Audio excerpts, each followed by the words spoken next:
अस्सलाम वालेकुम। मेरा नाम मोहम्मद हसन खान है और मेरी वीडियो का टॉपिक लैंग्वेज लर्निंग पे है। तो आइए चलिए स्टार्ट करते हैं बगैर किसी टाइम वेस्ट किए।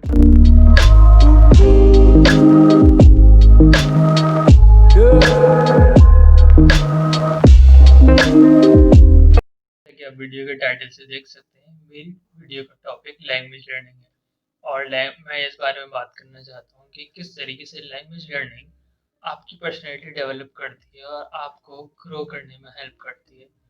हम जैसा कि जानते हैं हमारे एजुकेशन सिस्टम में उर्दू के साथ साथ हमें इंग्लिश भी पढ़ाई जाती है किंडरगार्टन से, जो हम इंटरमीडिएट या हम ग्रेजुएशन तक उसे पढ़ते हैं। लेकिन अगर आप किसी भी बच्चे से जो इंटर में है या यूनिवर्सिटी में, अगर आप उससे बुला के पूछें कि can you introduce yourself in English, no word of Urdu, just English, he'll start shivering because his basics are weak and he does not know how to communicate in English.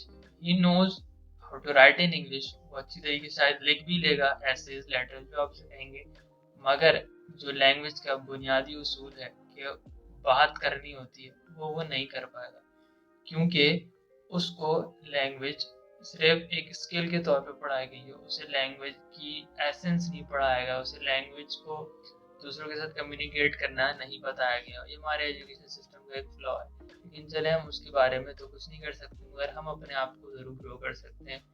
तो language learning के ये फ़वायद हैं कि जब आप कोई ज़बान सीखते हैं तो आप उस ज़बान के जो जिस मुल्क में वो ज़बान बोली जाती है आप उसके कल्चर के बारे में ज़्यादा से ज़्यादा सीखते हैं।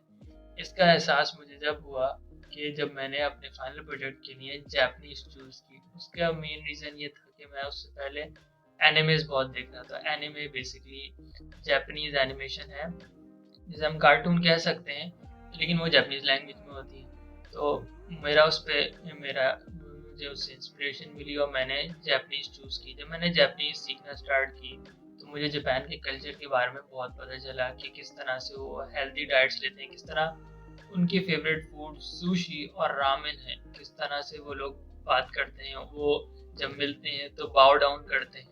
उनकी लैंग्वेज जैसे हमारे उर्दू में उर्फ तहज्जुद होते हैं, उनकी लैंग्वेज में जो उनके कैरेक्टर्स होते हैं, 3 राइटिंग सिस्टम्स होते हैं, कांजी, कताकाना, हिरागाना, इन सब के बारे में मुझे पता चला और मुझे उनके कल्चर की एक साउंड नॉलेज हुई।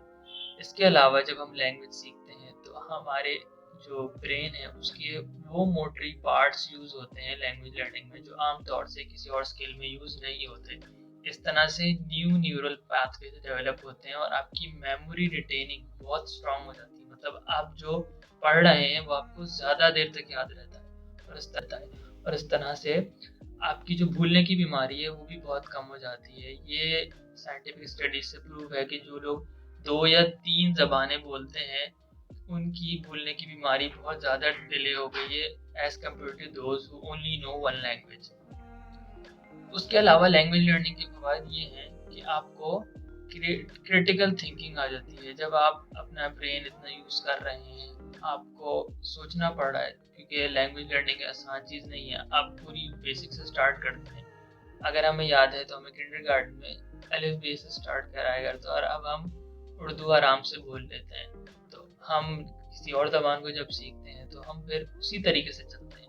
तो ये लैंग्वेज लर्निंग के फ़वाइद। इसके अलावा मैं ये बताना चाहता हूँ कि लैंग्वेज लर्निंग, जब आप किसी लैंग्वेज की आपको साउंड नॉलेज है, आप उसके बारे में बहुत ज़्यादा जानते हैं और आप उसी मुल्क में ट्रैवल कर रहे हैं। For example, you are going to Great Britain and you know a lot of English, you can speak very well, your confidence will go up automatically. So part of learning language will help you in another part, which is self confidence, which is really crucial in developing your personality. Without self confidence you cannot do anything. You cannot do public speaking, you cannot face anyone, you cannot confront anyone, you can't even raise your voice if you want something. So, learning a language of the country you are visiting will only increase your confidence, and that's really helpful for you. Another part in the modern economy which helps is the countries which are progressing at a rapid pace. You should learn the languages of those countries. For example, China and the US are on the top economies of the world. So if you learn English, And Mandarin, well, Mandarin is really hard because it's a lot of characters. They have more than 56,000 characters.